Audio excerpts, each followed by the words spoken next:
to AI Revolution Digest, where businesses get smarter. I'm Jesslyn. And I'm Elias. Together, we show you how AI drives real results. And because the future isn't waiting, let's dive right in. In a world where social media doesn't trap you on screens, but instead pushes you to engage with your surroundings and connect authentically. Today, in a very special episode, we sit down with Lucas, who is the CEO of PeakTew. Sir, thank you for being here. Can you tell our listeners who are you, what you do, and why you do the things you do? Hello, everyone. Thank you for receiving me today. It's actually a pleasure to be on a call with you guys. My name is Lucas. I'm a French business student. I'm studying at the 𝐬𝐮𝐬𝐫𝐠𝐞 Business School. Currently in a double degree at the University of South Carolina in a course called 𝐟𝐨𝐫𝐸L, Responsible International Leadership. I'm kind of specializing into international business, marketing, and strategic management. But on the side, I've been also working a lot as a business developer for various companies across the world, like Japan, Korea, US, and so on. And also I've been doing a lot of entrepreneurship. I started at 12, so I guess that's not the usual like roadmap for an entrepreneur, but I had my first one from 12 to 18, so for 6 years. Quickly another project in the meantime for 6 months, but then I was just too busy with the sex, so I ended up focusing on PeakTew since December 2022. That's when I first had the idea of PeakTew. And so to tell you more about PeakTew, PeakTew is a new social network that we intend to launch on campus, specifically actually for college students at first. It focuses on a hybrid concept that is like 50% on your phone and 50% in real life.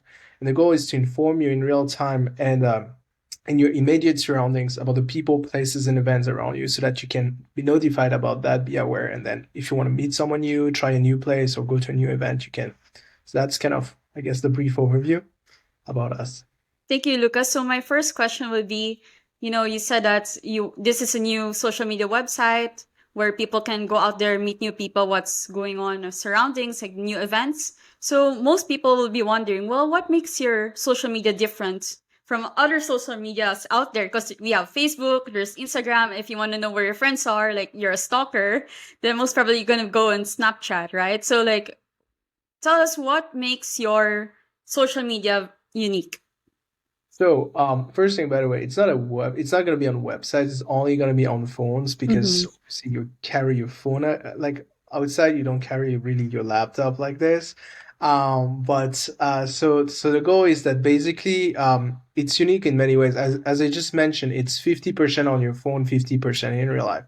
Instagram, Snapchat, and Facebook are fully on your phone. You don't have any like real life dimension. So the three main reasons, I mean, we're creating a new market. We're kind of, if you want, pushing the boundaries of what is currently existing by challenging what I like to say the status quo to establish really something new.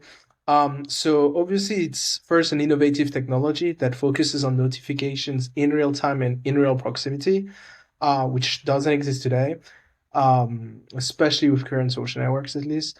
The second thing is that the people have people, places, and events. The users have that on the same app, which is actually making it an all-in-one, which is extremely convenient for the people to whenever they have something about like socialization nearby, they basically can have everything on the same app. And then finally, they have the freedom of choice, which is something extremely powerful today. As you just explained in your introduction, a lot of people today are addicted to their phones, spending a lot of time on it. And this is due to social networks algorithm that aims to trap you in the attention market. So basically providing you the content that they want you to see, and you basically lose the notion of time, and that you spend more and more and more time on the app. So PeakTew is not like this because you cannot do any concrete interaction on the app. However, what you can do is actually get informed. So the goal is that you're doing your day-to-day life, but you're checking the notifications whenever you receive one. So whenever you're close to something that is relevant to your interest, you might be busy and not in the mood to check up anything, but you might be actually interested. So that's kind of one of the thing. And the other reason I would say is also because the freedom of choice enables, basically the goal is to shift this app more like a tool, like you would when you want to find something, you go on Google, you Google your thing, you find your thing. Whenever you want to find something about like socialization and stuff, like social stuff nearby you, you go on PeakTew. That's the same logic. So it's more like a tool than an app. That's the big difference, I would also say. Okay, well, it's really interesting because usually traditional social networks are often designed to be addictive by nature. So how can PeakTew achieve its mission of reducing phone addiction while still retaining users? Or is there an inherent paradox in this model?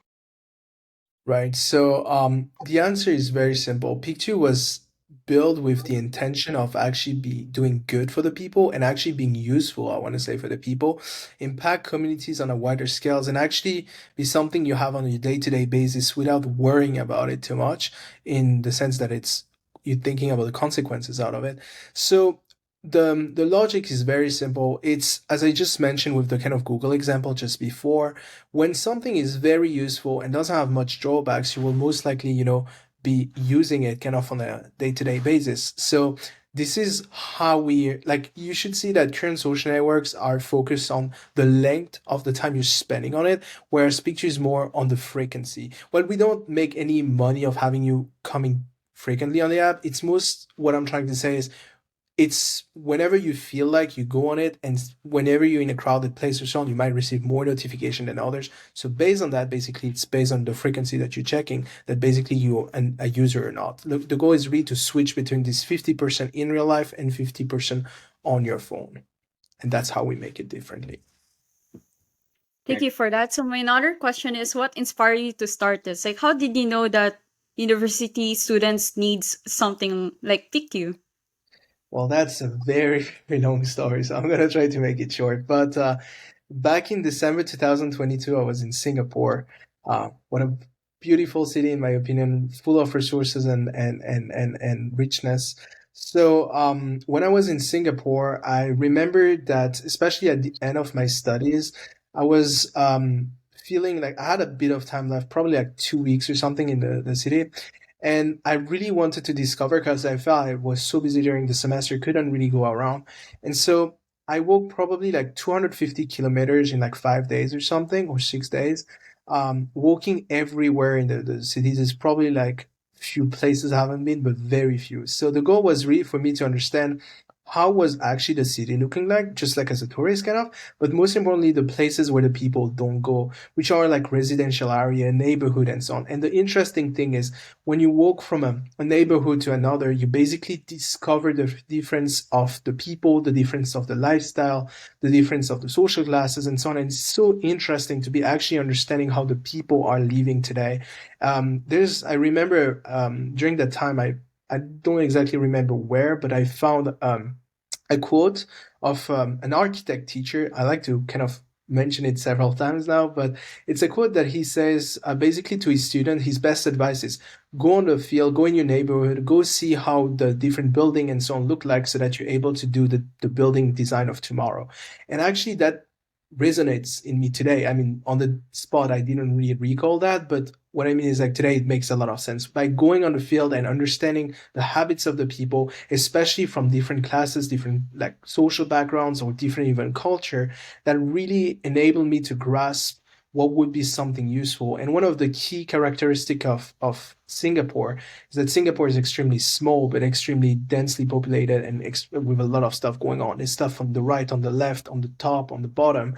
I remember one time, like, walking from I don't exactly remember, like, it was like a normal neighborhood, and then it was like literally a graveyard that was like lost in the middle of nowhere, and then it was like a zoo or something. It was like crazy, like linked to each other. And I think that I was really telling myself, what if I could know, like, these people, places, and events around, especially finding a new coffee shop, finding new outstanding people to spend your day with.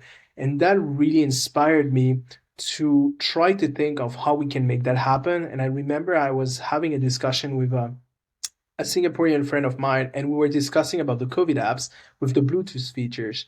But the problem with the Bluetooth features is that the range is pretty small and it's kind of like not the best. So I was actually trying to brainstorm myself on how we could actually enlarge the range, and most importantly, having a notification that's actually useful from afar. So when you receive it, the relevant thing is still nearby. Because with the Bluetooth, let's say you just received a notification right now, the time that you need to go on your phone, check the profile and stuff, the person might be like 10 meters away, so it's already lost. So I was brainstorming on that. And then step by step, to make it very simple, throughout the year of 2023, we really focus on understanding our market, our people. We really focus on establishing a solid business plan based on really solid evidence that we had, interviewing lots and lots of people, conducting evidence studies on the field and so on, to really grasp what would be the perfect app for the people. It took us more than a year to do. So it's really, really something that and it's still ongoing, I want to say.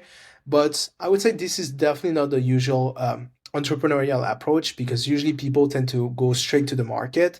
A lot of teachers, by the way, today, or even some professional entrepreneur, I want to say, would tell you go to the market, do a like business model Canva, and then go straight to the market, MVP and so on. But I don't think that's, at least in the case of the social networks and stuff, it's really relevant, because what makes you stand out is actually how useful your app is. You're not just another app on the App Store or Play Store, but you're actually something meaningful to the people. Thank you very much, Lucas. This was very insightful. So, to all our guests, we actually do a little game at the end of our interviews. So basically what you have to do is we're going to ask you loads of questions, all in a 1 minute time span, and you have to try to answer as many as you can in during that time. I'll So try tell us to when you're ready, and then Justin, you can ask the question. I'll try Yeah. to answer within a word, so that it can be a bit challenging and different from the other. So I'll try Okay. to give an answer within a word. All right. Are you ready? Yeah, hopefully you Okay. have any questions. What was your first concert? My first concert, Mm-hmm. Against the Current. It's a group, American group.